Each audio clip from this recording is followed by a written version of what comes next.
I'll do the introduction now before you get that out. This is going to be on YouTube's.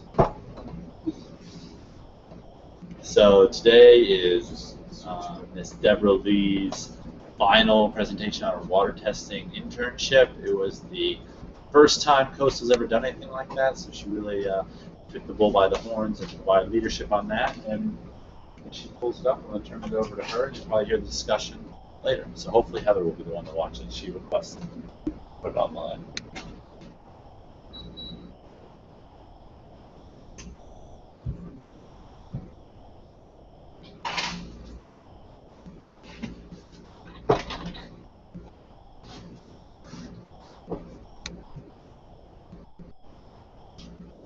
Now let's walk through the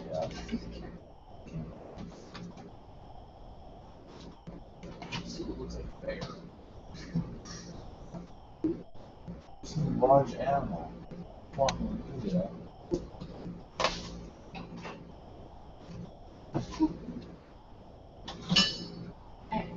Cleaned up for you, Deborah. Sorry. Summer at CS. Lovely.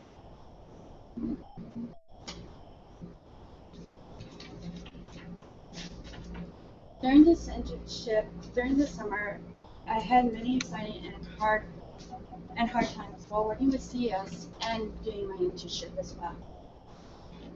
How have I changed during this summer? Being more confident as the summer moved on. You guys saw it. You guys saw the changes in me. Before I was really shy in front of all of you guys. Still am a little bit, but been changing as time goes on.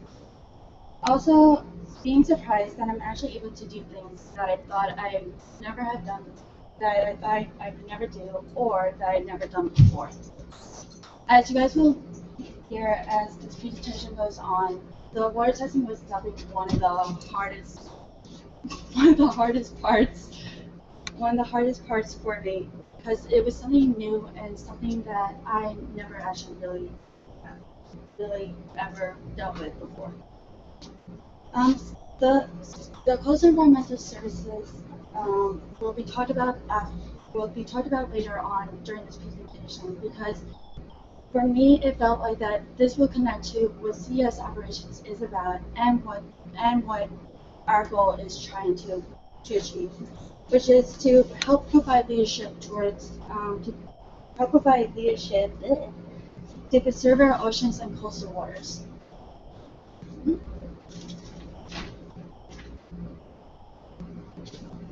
Internship, water testing. What does clean water mean to you? That's always the big main question. Internship, water testing. Read this one. That's such a question the study was designed to answer. Do pump out operations have a positive impact on our water pipe? With this in mind, I designed a water testing program in order for us to see, are we making the difference? Is pump outs making a difference? Is there something that we can do better, or is there something that's already being shown? And with this in mind also, at the beginning of this, Deanie told me that he wants to be able to bring this to the other sites, inside Brantford and Bridgeport and Clinton as well, so that they can see the overall impact, since we've been in this end of things for a long time. What did I do? I created the protocols, the sampling, and the tests that were required for this project. As time moved on,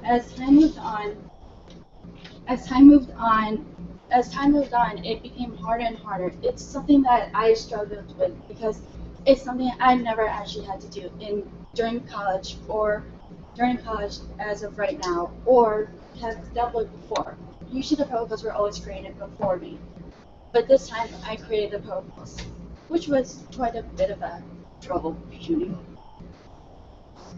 As everything else, sampling, testing, all those procedures as well, all those different aspects were were time consuming and harder because I had to keep going back and changing some different procedures or changing different things inside the overall paper and overall testing. As the results will show later on in this presentation, there's trends. There's trends, and there's also a possible explanation for each of these trends, as I'll explain later on. And also a comparison between different areas. You'll see that in Shaw's Cove, there's some high ones, and then in Mason's Island and at one point, there's low ones. It's all matters on different aspects.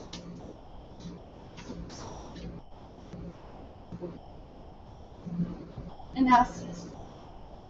The pump out operations are point source pollution. The reason why they're point source pollution is that they're coming right from the boats. You know exactly where they're coming from. You don't have to guess where say a sewage system was broken, or say if you had runoff or things like that. That those are from all different types of sources. A point source is boat waste, animal waste, human waste. All those different kinds of factors are what point source are. Point source, you know exactly where it comes from, and you know where exactly it came from. For example, my boat waste came from the host after they pumped out 2 or 3 boats.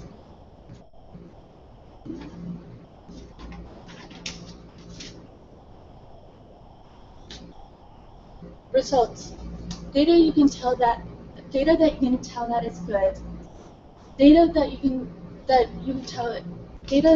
data you can tell that's a good starting point, but you guys still need to advance in this. If you guys want to see the overall impact, you guys have to do this yearly, or do it every 2 weeks or 3 weeks, or do it how many times you guys want to, in order to see where these are. As I will pull up now.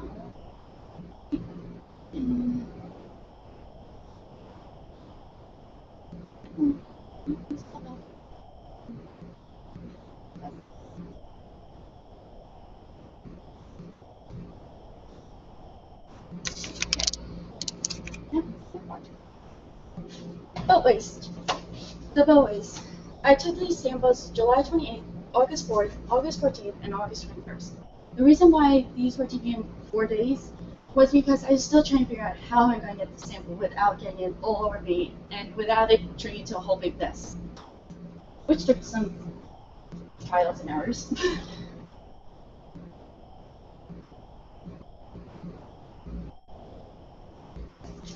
The orthophosphates. As people know, orthophosphates is connected to the phosphates. It's the natural one. So you see, on July 28th, it was a 17,885. It was less diluted when I got these 2 samples. These 2 samples were diluted and had big chunks inside. So it captured more stuff. And then August 21st, there was less. It was less diluted. It was back down to being a little bit less diluted than before.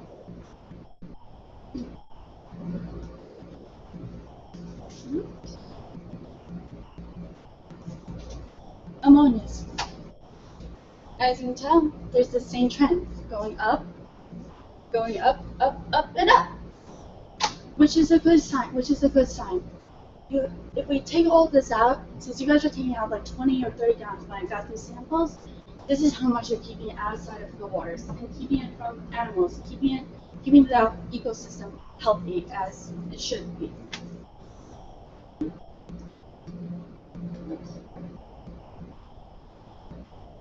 And then comes the favorite one, the nitrates. The nitrates are what everybody knows, what everybody should know. The nitrates are what, if you have too much nitrates, you can end up with all different kinds of issues, like dissolved oxygen issues, I can't remember the rest of it right now. but as you can tell, there is less than 100, then 310, then it shoot up. Still trying to figure out why that happened, but never could figure the part out. But as you can tell, it had that trend line again, where it goes up where it goes from small to really high up again. What I'm going to show you now is the all water testing. This is for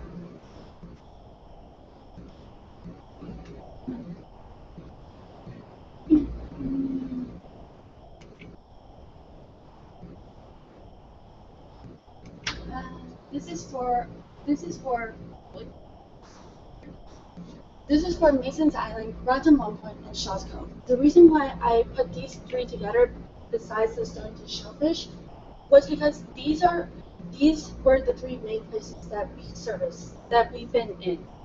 Mason's Island falls along inside the Mystic River. Rotten One Point, it's one of our new spots, or one of our newer spots that we're starting to bring pump outs into. Shaw's Cove, we've been there for long periods of time. So this is just an overview of where these places are, so you guys have an idea of what different factors were possible.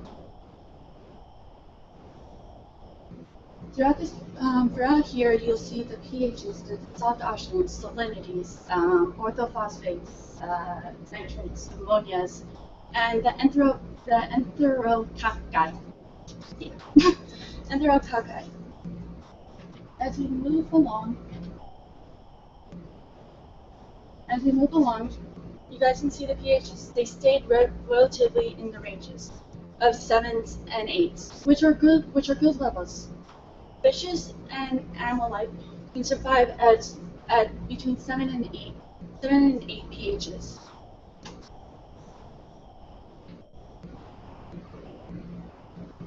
That's 19. This is another one where I talk about how there was the trends.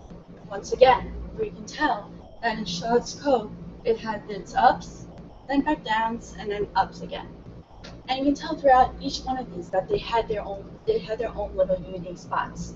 How their trend lines keep on changing between highs and lows.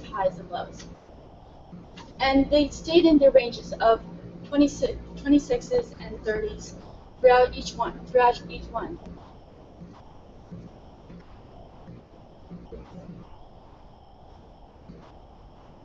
The sound option.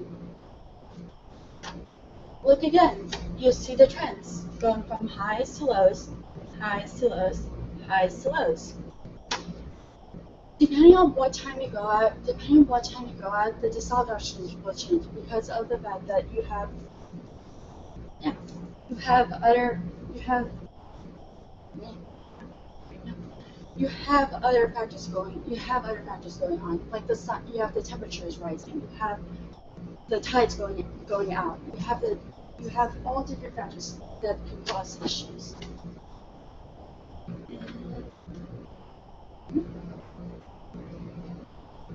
The orthophosphates. Once again, you see the trend lines going from lows to highs, lows to highs. The reason why there's the difference between the August 4th, August 7th, August 14th, and August 21st was because there was the issue of funding. And so I had to switch it to one day a week, which is really bad because when we had big rainstorms, things like that, if we're not going out that week that the big rainstorm is, when we go out on Thursday, then you won't see the trends. You won't see how much is there inside the water than it was on Thursday, because as it moves along, it goes down. It can go down or up, but you won't ever know if you don't go out twice a week.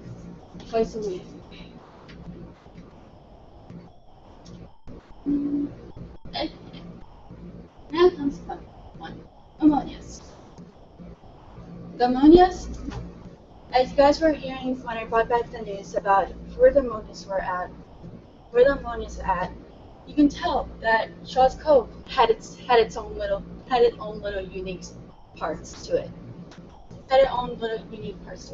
This was August 7th. This was on a Thursday, but the big rainstorm happened earlier that week. So we don't know what could have happened.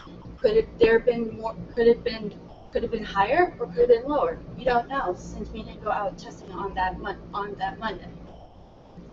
And you can tell there's the trend lines again. And with the granite equals less than amount, with those happening inside of it, with those happening inside of there, um, with those happening inside there, the reason why they're bringing it is because in order for data to be able to stay true, you have to have the number. You cannot change the number. You cannot say that this value is equal to 1 because you don't know if that's true. You don't know if that's true. So in order for data to stay true, you have to leave it the way you receive it. So I had to do some different formatting techniques in order to get those to pop up onto the graph.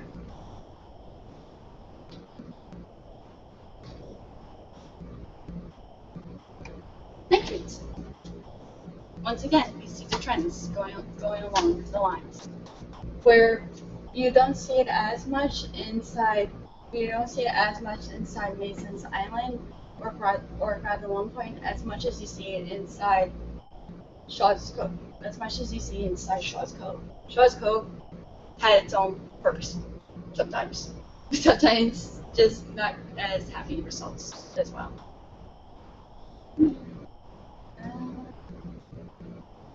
Then we move into what you guys are interested in, what's the bacteria.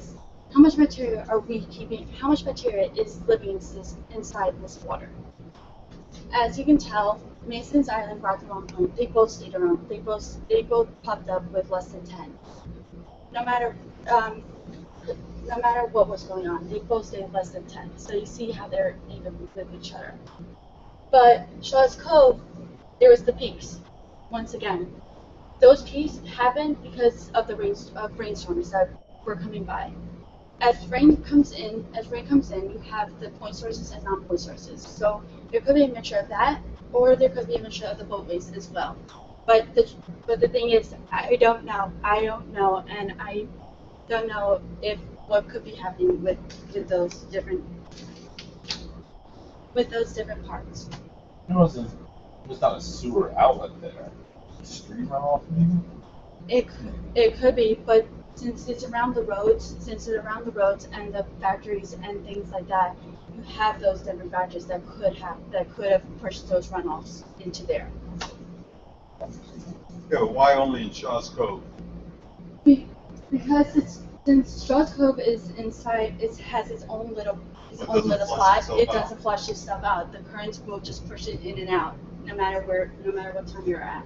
I mean, isn't that similar to around Long Point, though? Venetian Harbor, can't imagine that gets any more flushing than Shaw's Cove would. But Shaw's Cove, I think the entryway to Venetian Harbor is actually smaller. It is smaller, but it has that turnaround where it could flush it out. Shaw's Cove, since it goes straight and then turns like only a little bit. To go straight in, I'm taking it right from near the back part of it. That's where it will have a harder time flushing itself out.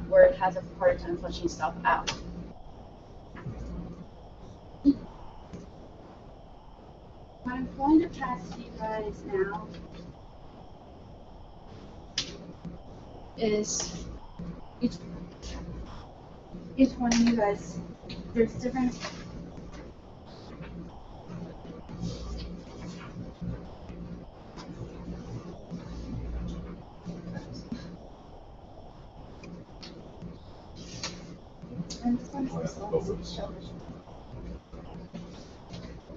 What I'm passing you guys out now is the rest of the graphs that are separated by themselves, so you guys can see what it is separated.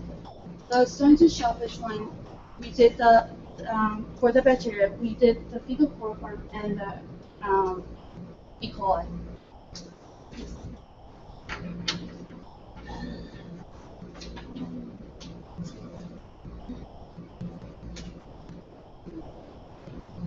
Deborah, Yep. when were these storms that you're talking about? These storms happened on August. Was it 28th or And before. 3rd, whatever it was? Yeah. those storms happen before. So the amount of rainfall also determines, because if you have a lot of rainfall, you have floods, you have all of the different Yeah, you get a factors. runoff. You have all those different factors.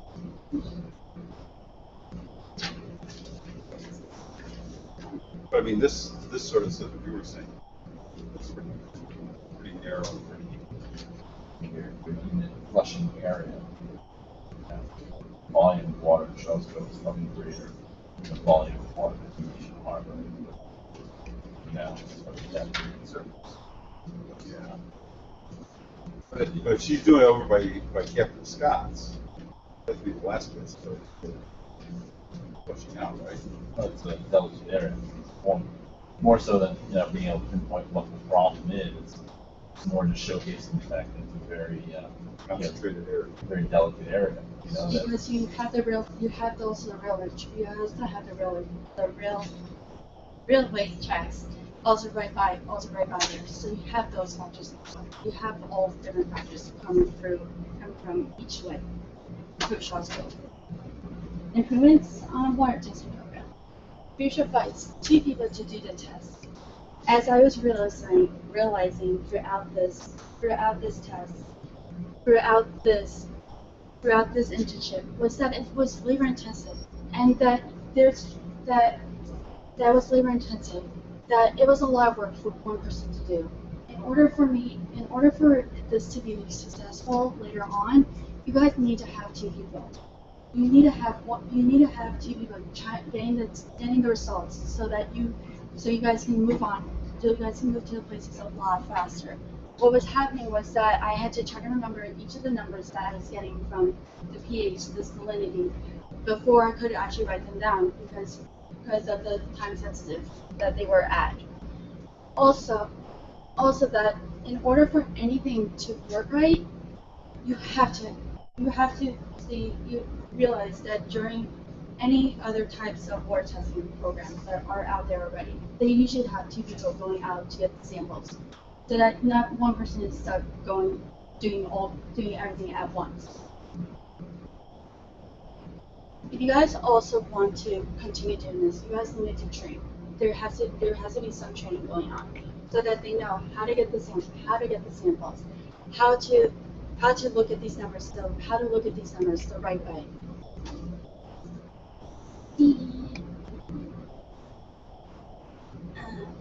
Figure out funding. I've been trying and still am trying to figure out funding for you guys. And I talked to many different people, but almost everybody who came back to me always said that right now that money's tight. I talked to Kush, and they're also having trouble trying to keep their program alive as well. What happens on those missing days, as you guys saw throughout the different graphs and things like that, is that you don't know what happened during the rest of that week. When we were doing twice a week on Mondays and Thursdays, we had an idea of what was happening on the beginning of the week and what was happening close to the end of the week. It's a good idea to do that so that you can actually figure out what is happening. Don't leave the graphs till last minute. That's something that I learned while doing this, that I kind of left the graphs to near the last minute and was running into the issue of trying to figure out how to get those negative less than 5s or less than 10s or things like that.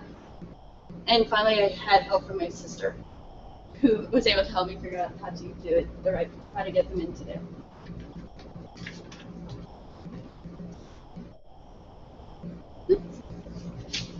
Overall experience from the internship. Oh, this picture is spoon jellies that me and Keith saw on That's Friday. what that is. I thought it was something else. I saw it yesterday. I was like, What's that? Oh, Moon jellies. it's a like shipyard in a slip where like about 300 million moon jellies get all packed up into one corner, and you could like Scoop it Do I up. like stand on them? yeah. Yeah. That's the moon jellies. I thought this would be an interesting picture for you guys to see. It was a great learning experience. It was hard work. as I mentioned before, it was something I was totally not used to do. It was something I was totally not used to do. Creating protocols, creating all these different factors, trying to deal with different things that were going on as well. Dealing with us.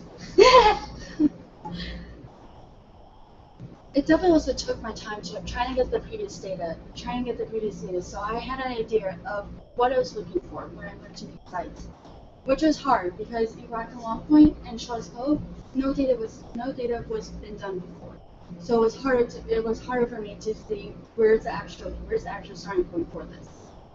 What sources did you check? Like, could there be other ones out there that we could find and just kind of compare things to? The sources that I found was on the Cush's website for the Masons Island Grand Point. DEP sent me the data for the Stonington Shellfish area, and yeah. But they had no data on Shaw's Cove. They had no data. Yeah, because I looked twice. I looked like 3 times or 4 times, trying to figure out where this data could be, and each time nothing came up for Shaw's Cove or Phoenician Harbor. Did you find your baseline of Mason's Island was relatively in alignment with what they had seen at Lake Bush? Because that was their control, right? Yeah. Yeah, you mentioned that to me. Yeah. Yeah. Our data was close to theirs. Our data was close to theirs. It might have been like a few points off because we're a little bit further away from where they usually do it. Because where they did it is like really close up to the shores, but. Probably just walking on the beach. Yeah. As you were going back up. Yeah. Did you sample the same things as Chris did? Sample. They sampled more. They did total phosphates, total phosphates, total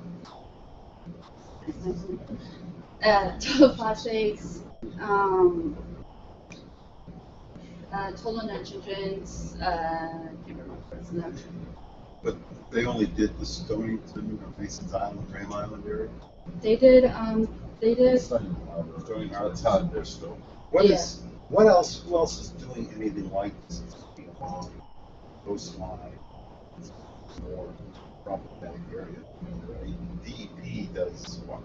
They do shellfish beds. They do shellfish. Well, the shellfish commissions do. Shellfish commissions test over their beds, but they only test Range. and they test things specific to shellfish quality and shellfish meats.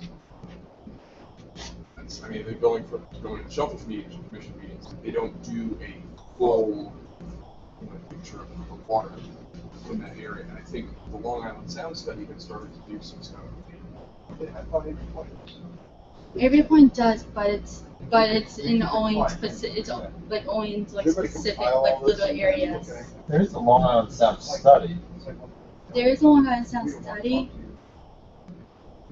There's no information sharing. Are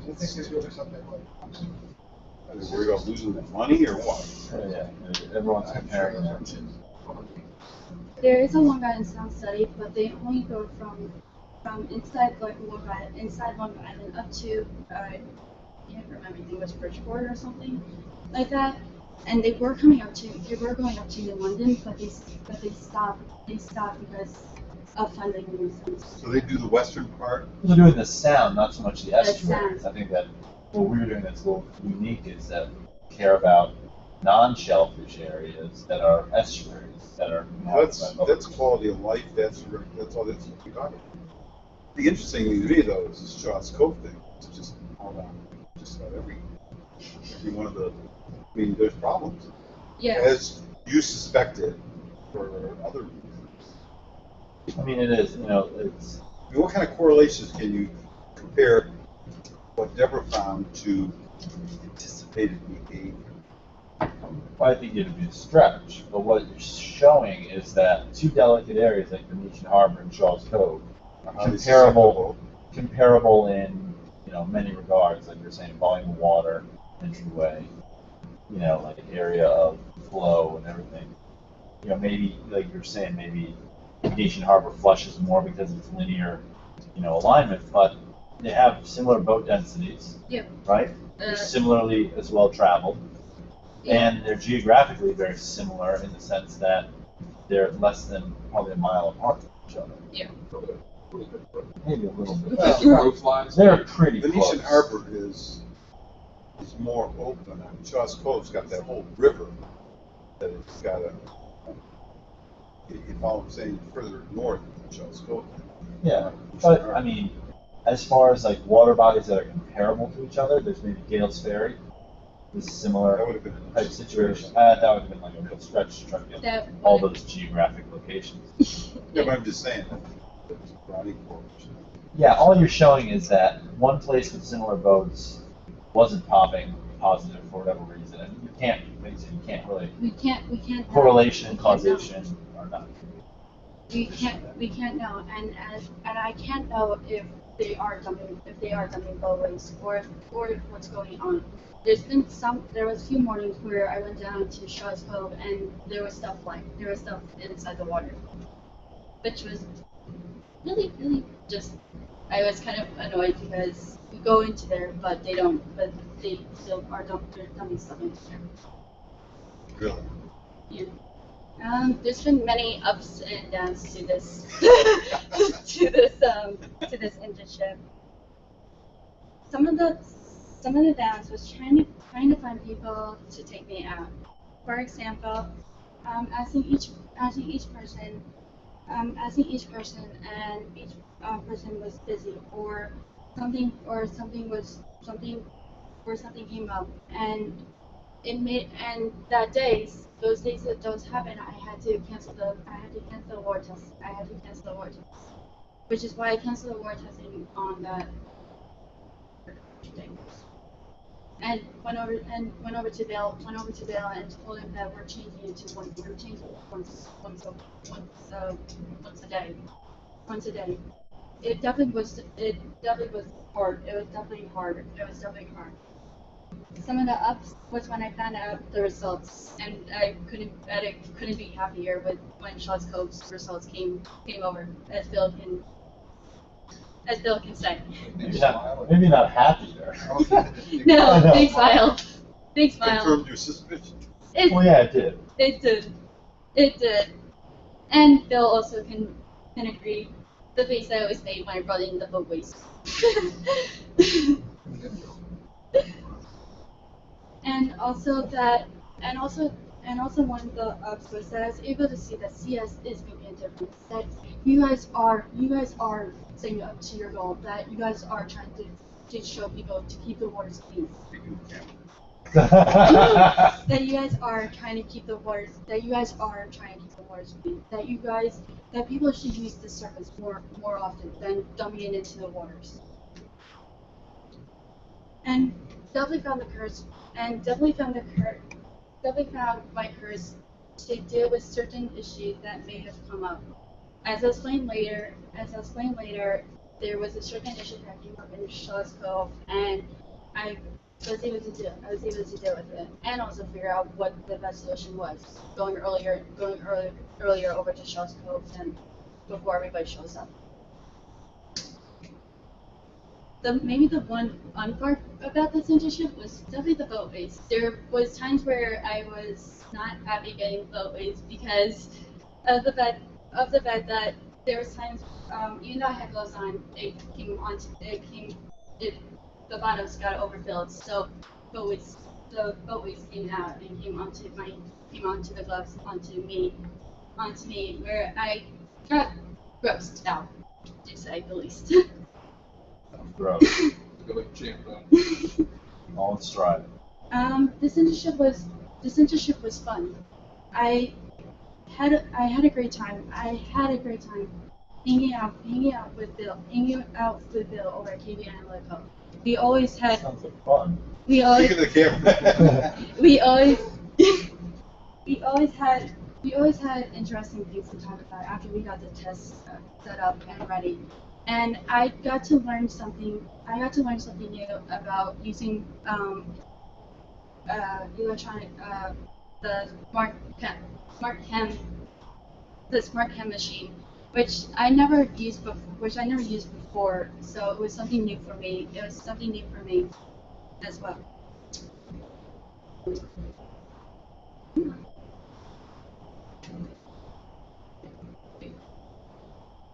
Now I'm going to move into the next part of my presentation, which is the coastal environmental services. This is basically an overview of my whole entire time with CES and what I thought about it.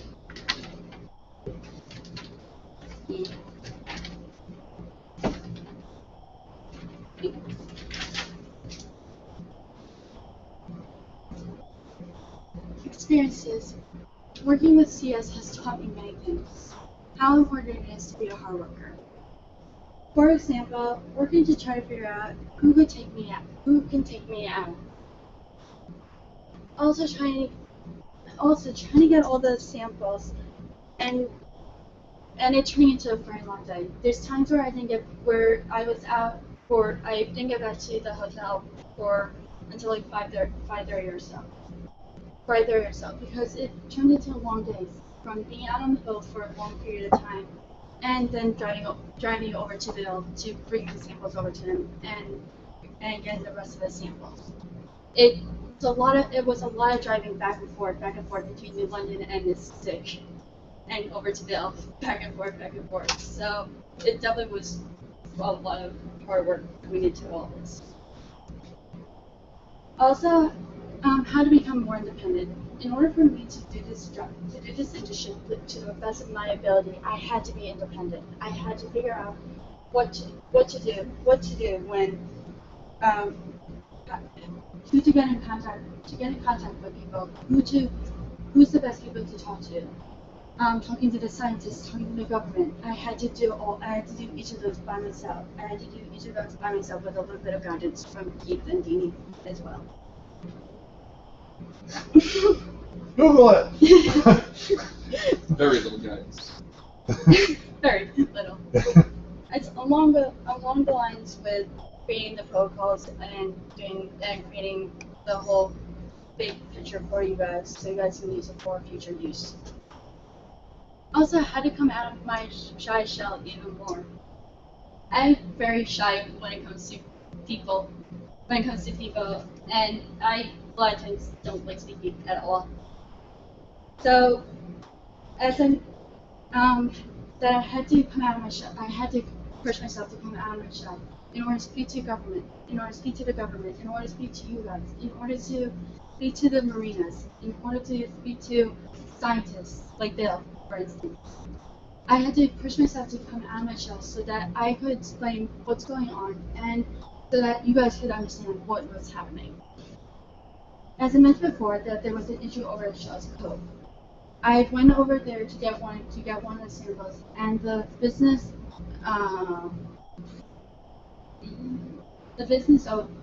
over at Captain Scott's came up to me and started talking to me about issues that we're dealing with outside of my area, outside of my pay grade. And I told him, if you have an issue, talk to Keith or talk to Deanie. It's not something I can do. It's not something I can help you with. That's when I decided to go earlier than going later during the day. Solve your own problems, right? So those days that I went earlier on to Shaw's Cove, I went over there around like 8:20, 8:30 and stuff. Did you ever hear from anybody over there? No. Just empty. Yeah, there was a zillion people there. They don't want us to pump out fluid. Yeah. Oh, is that what it was? Yeah, they didn't want us doing pump about between 11 and something. Oh, I see. You don't exactly take requests like that. No. Yeah. I think I gave my reaction. Yeah. Called me. I would just say okay. Yeah, don't worry about it. What we got? Yeah, 11 and 2, right? We'll set our alarms. Also, that no job is too hard for one. Determination is a key role in doing this job / internship. In order for anything to happen, in order for me to do this job or to do this internship to the best, I had to have determination. I had to be determined determined to go out and get the samples, determined to go get the photos, which took a lot of determination. A determination to want to drive all the way over to Vail after being out for a lot of hours already.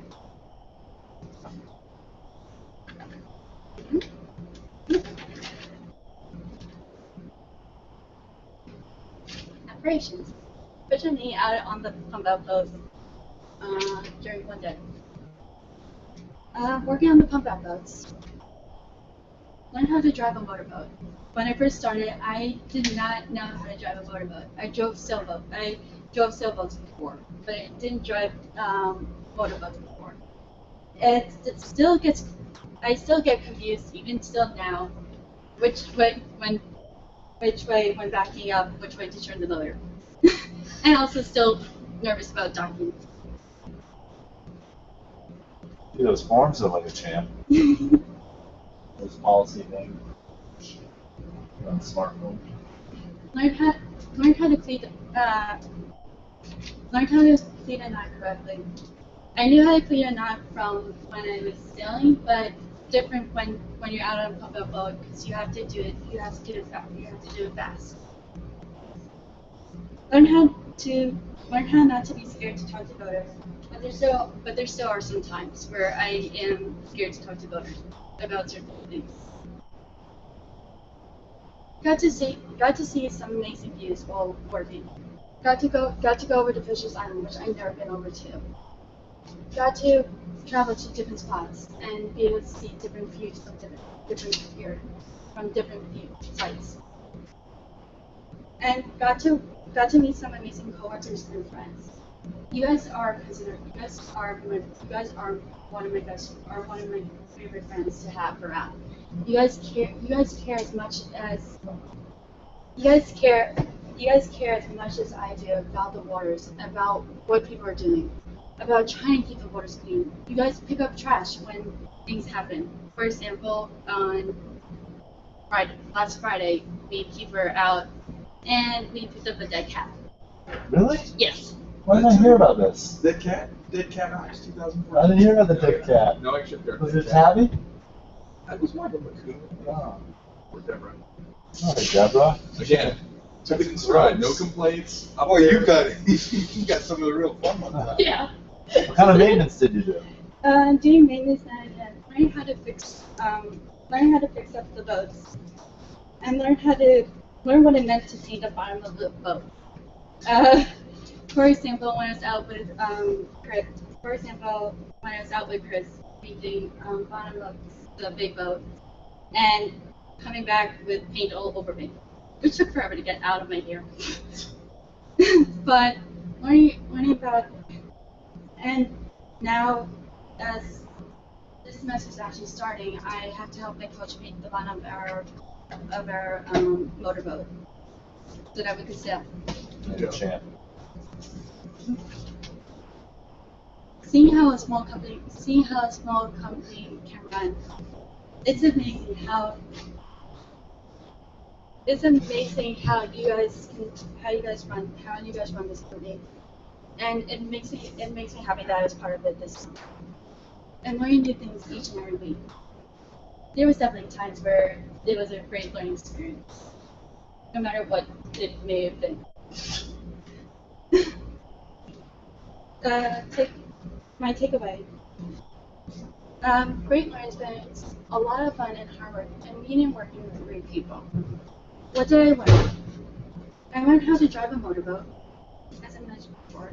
Be proud about what I've accomplished. Be confident in what I'm doing. Do not second guess myself, and do not make plans.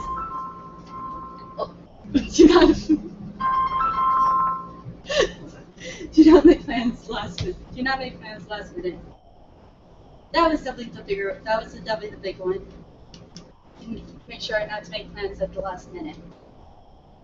How have I gained new skills?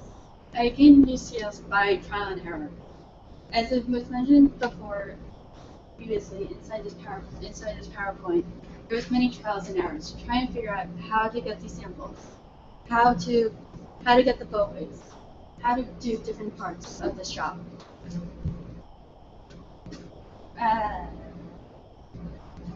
Some of my strengths and weaknesses throughout this internship and throughout working with CS. Some of my strengths was being confident in the protocols and procedures. I can tell you now that I'm now really proud of the protocols and procedures that I put in for you guys. Be confident about the tests that have been done. There's still some areas where I'm not really sure about the test or what could have happened, why there were some things where it was great, some things where it was bad. There's still those questions that are still running through my mind. Some of my weaknesses are still working on my writing skills, working on my writing skills on some parts. There's thanks to Keith's help and Bill's help, my paper and this PowerPoint was able to become to its best ability. It had everything that was in there, but I needed help trying to get it to make sense for you guys who are not scientists. Which made it hard.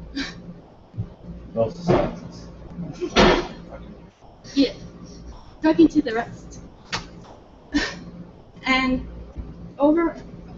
in conclusion, this experience this summer had been maybe one of my favorites and one of my proudest moments of working here. I learned so much, and I can't not thank you guys enough. You guys taught me what the meaning of what it is to be out in the real world. Real world. Yes. Most importantly, cake. No, number 13. We can go more, yeah.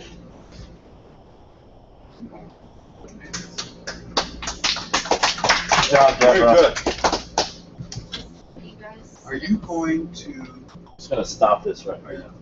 first of all, this is on the drive, your